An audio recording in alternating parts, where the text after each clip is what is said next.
Well, today I'm here with the Karen Davies. I know it says Kaz inside the window of Zoom here, but I know her as Karen. I met you as Kaz. So before we get into that little conversation, can you just introduce to the viewers who you are? Sure. Hello, Matt. Lovely to see you again. Yes, I'm Karen and I live in Newcastle with my husband. We have many children. We're a blended family and we've succeeded up to this point. So we have, many grandchildren, which is all beautiful. We've been part of the Greater Things community for maybe 18 months now and enjoying the freedom. Yeah. Enjoying the freedom. I'm nearly busting with excitement, as you know, with so many miracles and stories. Yeah. I think this is part of the joy. So for everyone watching, Karen's just about the end of our 6-month mentoring program that we call Evolve. And you signed up for that sight unseen. I'd never done this before. And you jumped straight on in. Somewhere in the midst of there, you changed your name from Kaz to Karen. Tell me about that story. Oh gosh. Well, I was christened Karen, and as I grew and became a teenager, I took on the name Kaz. And what God's been showing me in the last few months is that Kaz has been a name I've used to potentially hide behind who I really am. Wow.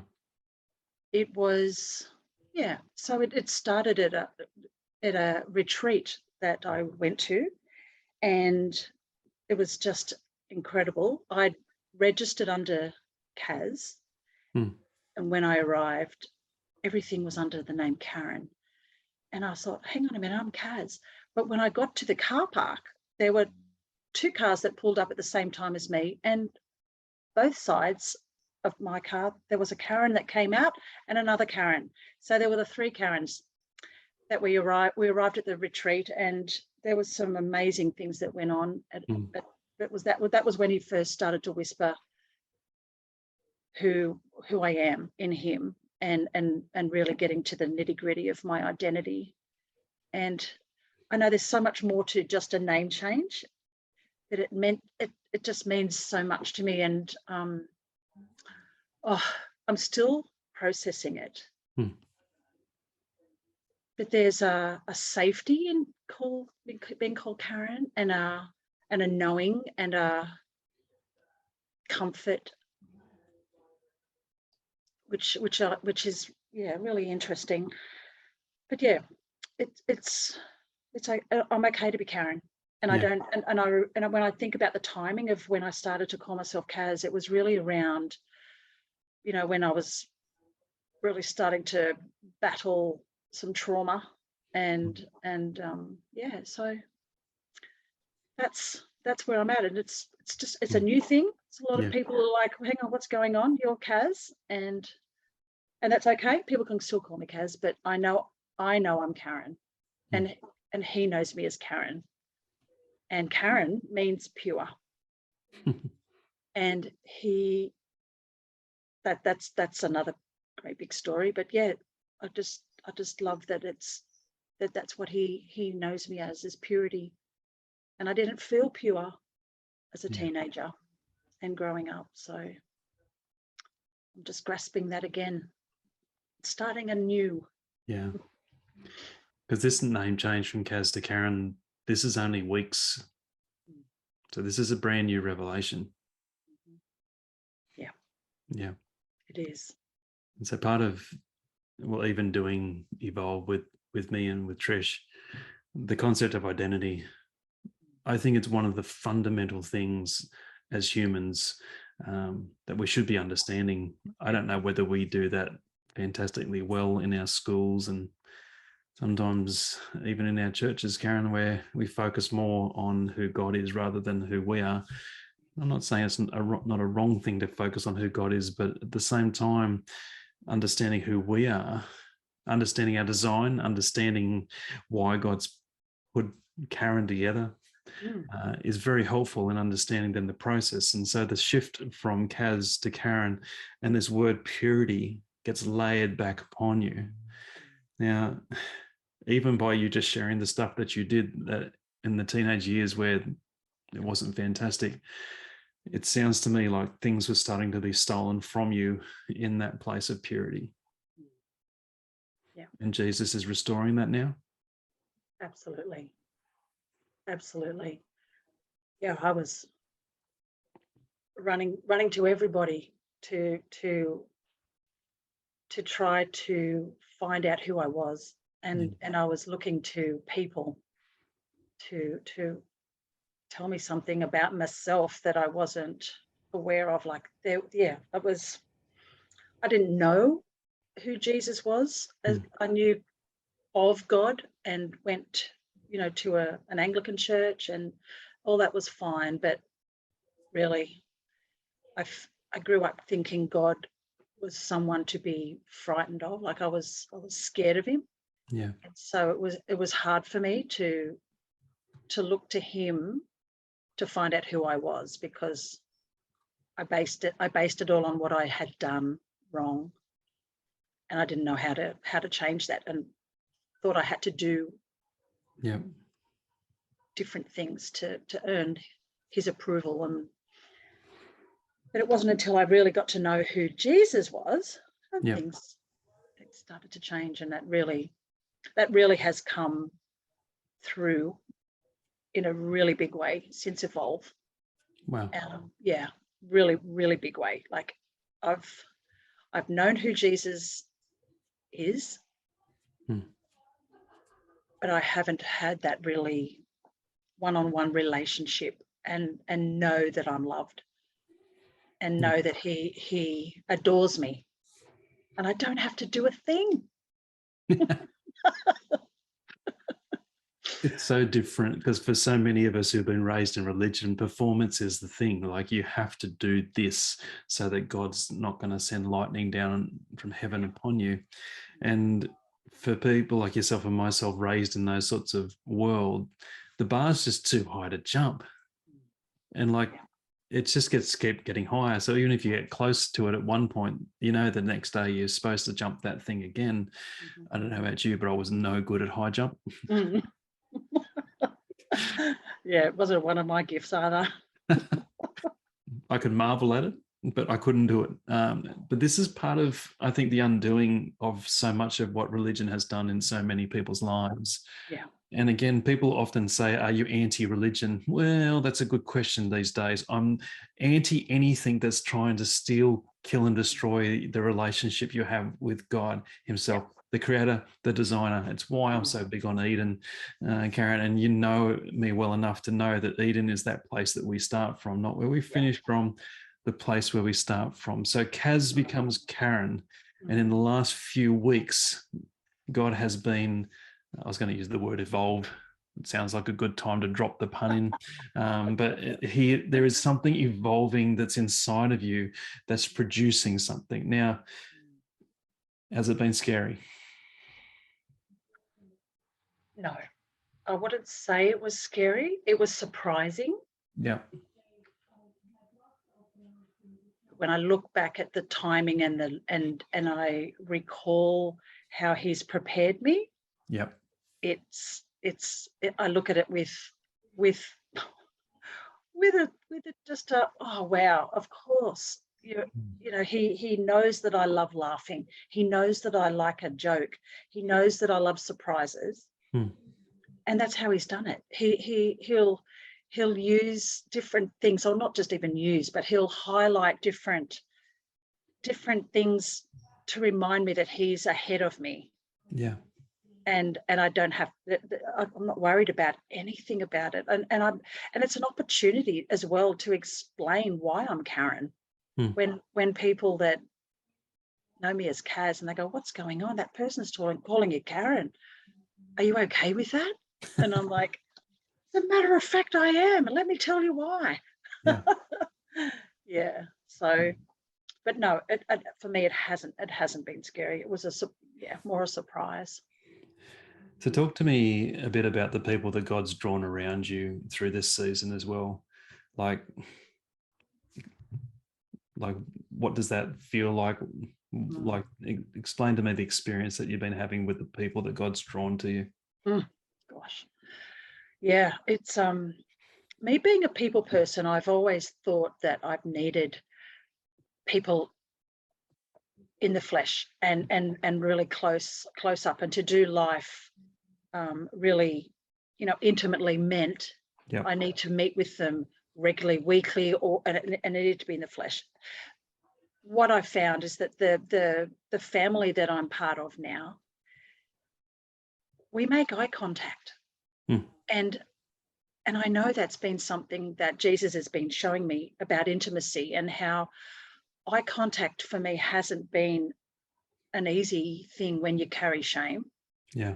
And when I did carry shame, and so to be face to face with people even on Zoom has been life-changing. And yes, when we finally did get to meet yourself and Trish, as I've said to you before, it was beautiful to meet you in the flesh. Yep. But I don't love you any more now than what we did before, because we've already had built this amazing relationship. Yep. And shared life, and have seen the laughter and the tears and the growth and the stagnant and the whatever is happening. We've done it through face to face. And I think, for me, knowing that there's people all over the world that know me, we can message, we can talk, we can FaceTime, we can at any time of the day, and someone will be awake as well. And so, that's another one of the beauties. So it's the people that he's drawn up. People are handpicked.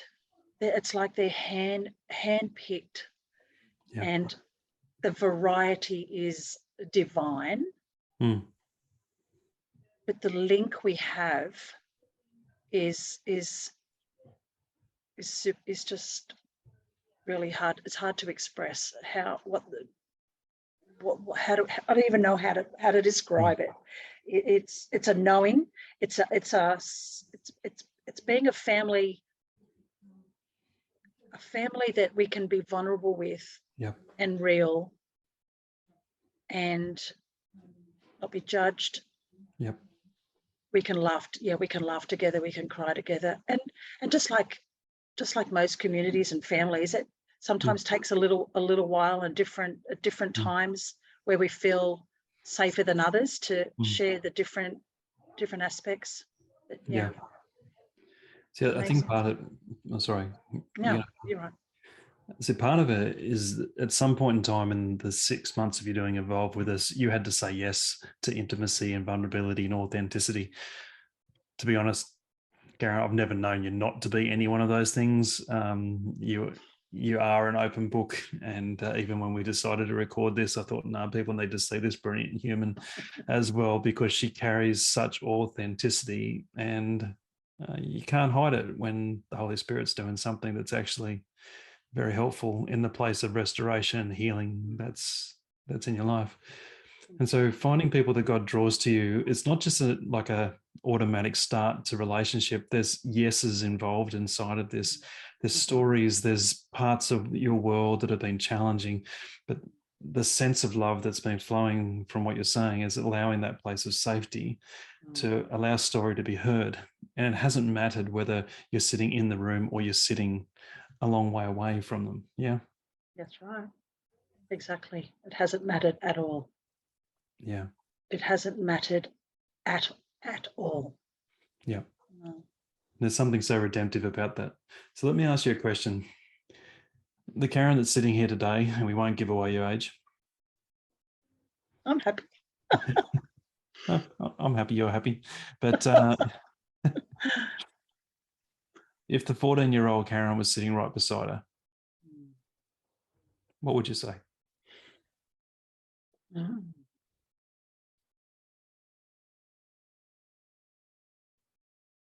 It's a great question, isn't it? What would I say to her?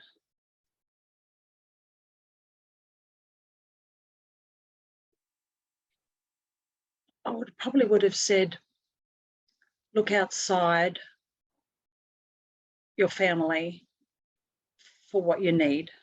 Sure. And it's okay to do that. Yeah. It's not letting them down. Mm. It's okay to be vulnerable. It's okay to be real. Yeah. It's okay to cry. Yeah. And that was a big one. I wasn't allowed to cry. It was odd. I was looked at as someone who was different to everyone else, because I shared, I couldn't keep in how I felt.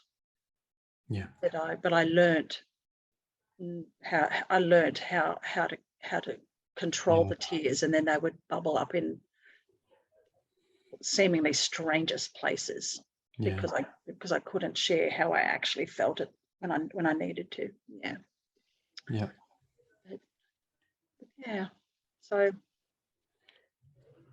Sometimes when I've thought about that question for myself, like the 14-year-old Matt, sometimes I thought there's not even words. I just like to show presence. yeah. And like, even when you were saying that's a good question, that was what was going through my head. I wonder whether the 14-year-old Kaz just wanted someone to sit with her. Yeah. Oh, absolutely. Yeah. Absolutely. Yeah. And just to, because again, we all need presence. And like, we talk about the presence of God, and sometimes we sing about it, we hear about it in church and all that sort of stuff. It's when you actually encounter the presence of God through the love that the people that God draws around you. Sometimes as our 14-year-old selves, that we didn't have that. We didn't know that. We didn't even have a language around that. We were just trying to cope with the moment. And like in Australia, like even men, we're not supposed to cry either. No. And so hold that stuff in. Yeah. Yeah. And you and I have both found that when we hold stuff in, eventually it leaks out. Very much. Yeah. Yeah. Yeah. No, that's very true. And when it leaks out, it then can confuse people, or it can, again, it can surprise people, and then they're not sure what the tears are about, because they haven't experienced tears themselves, maybe, or the freedom to be able to share how they feel. And so, yeah, you're right. I when I look back, I think I don't remember anyone sitting with me and just listening. I actually don't remember. And so now, as a grandmother and a mum, I find that one of the most fulfilling gift that I've been given is time to sit, yes, with my children and grandchildren especially, but with anyone really, friends.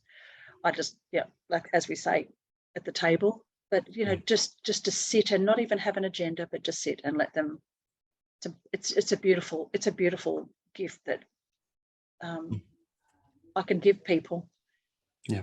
Because I didn't get it, and I know the importance of it, and I know what happens if we're not heard. And yeah. So that, to me, that's the generational blessing that's flowing powerfully. What we didn't receive is now what we're freely giving as well. And you can't give something you don't have something of. And so the concept of what you've found in Jesus, and what you've found in grace, what you've found in love, what you've found in presence, what you've found in healing, is now starting to flow back into the place of even children and grandchildren, and dare I say, marriage. Oh yes, marriage. very much. That thing. Yes, very helpful to sit and listen. And it's not always easy for me to sit and listen. And that's one of the things, I always laugh. I've got 2 ears, 1 mouth. I need to listen twice as much, that what we do. But yes, definitely helpful. And as I say, not even have to have questions, but to sit, and the person you're sitting with will then eventually start to share, regardless of having to ask questions. It's a beautiful place. And having met your man a few times, it's because, for people who haven't met Karen's husband, Peter, this dude is a deep thinker. Mm-hmm. And the wealth of wisdom that he carries inside of his spirit. But there's a real generosity to that man, and to see you two as one, and the way that you guys talk about that. So I have this phrase where it says, if restoration's in your story, restoration will be in your language. Yeah. Amen. And that's something, Karen, that I've found repeatedly with you. And it's that statement that God will draw people to you that need restoration. And again, those that come into your world, again, is once you understand what you've gone through and what you've got authority to speak into, you can then start understanding why God's drawing people to you. Yeah. Yes. How do you feel about that? Yeah, that's beautiful. And it's not an effort. Yep. And I think, for so many years we worked at our marriage, and we did the courses, we did the Bible studies, we did this, we did that, and it was always, what can we do to make it better? And then feeling a responsibility to then minister to others. But we were still ministering back then out of a brokenness that we hadn't actually had freedom from. Wow. And so I think especially these last 18 months, as we're exploring at different levels, at different speeds, as Pete says, like we're on the same track. Pete says I'm at the front on the engine, and he's on the last carriage, but he's still on the train. And so at different speeds of doing different things. And so it's been, I don't know, there's no agenda now with when and he's bringing many people and many couples, and it's beautiful. And we don't have the answers. We don't have to fix anyone, but we can see it and we can hear, and we can pray with them if they'd like. But just sitting with them is a gift that we would have loved. We would have Absolutely. loved. Absolutely. Yeah. Well, let's prophesy to the future then, Karen. Yes, 20 years' time. Tell me about Karen and Peter. Oh gosh. I can see us. I can see us actually sitting on a lounge holding hands with lots of noise around us, but we're there we're both sitting with a smile on our face. Yep. And with a peace and a knowing that we're his. Wow. And that everything that we've experienced in blended family world, and then the next layer of that with the blended family grandchildren, the 10 of them, there's just a peace. There's a peace I feel already, and I think this is an amazingly beautiful season to sit in that joy. Oh, it's beautiful. And gosh, I'll be 80, so I'll probably have one of those chairs where you push a button and it throws you out of the chair. Hopefully I won't hightail it right over the other side of the room, but Well, first time, get Peter to video it, please. Please. I will. He'll probably set that up so I do fly across, but yes. Well, There's no reason this can't be fun, right? exactly. In winding this up, I want people to hear the heart of Karen. Like, she's just prophesied 20 years in the future. And the same presence that you're talking about today, that you've discovered in the last bunch of months that you've been here, which has transformed you from Kaz to Karen, in this place of purity, is the same person we're going to be meeting in 20 years. But the presence of God, the presence of love, is going to be profoundly more or grown from the day that you're in. And so there you are, holding hands in dreams and visions is an act of intimacy. It's a place of connection. And so you're prophesying over you and Pete that in 20 years time, the place of connection is going to be on the couch. Couches are a place of rest. And so there you are in a place of connection, resting in the place of family, people being drawn around you. And there will be more people than the 10 grandkids probably inside of that world for you guys to sit. There's going to be lots of noise, which again, is that a bad prophecy? No, that's just a place of, there's people, there's people moving, there's life that's actually happening around you. And so, yep, you might be launched across the room, and I'll be interested to see if that prophecy comes true. But I'm not going to prophesy that because I do want you whole. But I wonder, Karen, like if we did this again in 20 years' time, whether we'd look back and go, oh my gosh, we just spoke something to the future that we're beholding with our own eyes in the present. I think, I don't know, I'm looking forward to that. Maybe we should put a note in our calendars for 20 years' time. Find where Karen is, and let's just be. Oh no, I'll be wherever GT Greater Things is. That's where I know that's home, and I know that's where freedom remains and freedom is shown. And so I'll be interested to see how YouTube looks and how your podcasts look in 20 years. Very, very true. I'll be looking like I'm 40. Of course. Because when you get to 60, you turn the other way. Okay, good to know. Big hint. But Karen, thank you so much for hanging out with us today. This has been, as always, it's a joy just to have a chat. But today, it's bringing your story and your experiences to people who will be encouraged by it. And I reckon the people who'll be watching it, there's going to be people who are wanting to hear the language of restoration that flows out of your spirit. So my friends, for everyone watching, what you see is what you get with this lady. She is genuine, she is authentic, and I think it's just brilliant. So thanks, Karen. Thanks for hanging out with me. Thank you, Matt. It's a pleasure. See you next time. You will. Connect with Greater Things International on Facebook, Instagram, and YouTube, or at greaterthingsinternational.com.